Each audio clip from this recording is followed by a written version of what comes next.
Abafundi baseNelson Mandela University badele imozulu engenhlanga ngentseni beyokuvakalisa izikhalazo zabo. Okukuxotha kwemali kushiya abanye abafundi bedinga. Abanye babo basuka eLimpopo bafike namhlanje abanayo nendawo yokuhlala bakwafuna nempendulo. I'm just scared right now because I don't know what's going to happen to me. I don't know anyone around.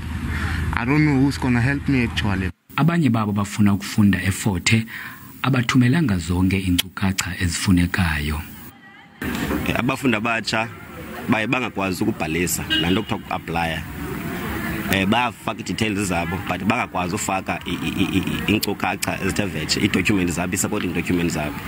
Then xa befika apha ngoku bafike bengacapturishwanga kwi-system okanye becapture system but i-data zabo zingekho processed applications zabo.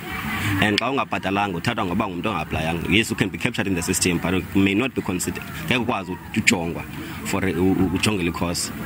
eWalter Sisulu University ithi izifundo ziza kuqala kule veki izayo.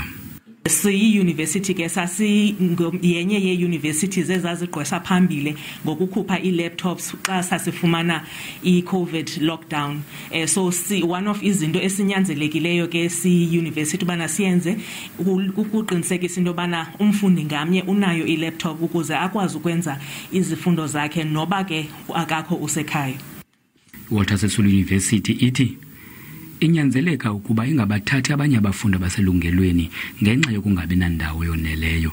Ndingulubaba lodade kwindaba ze-SABC eMpuma Koloni.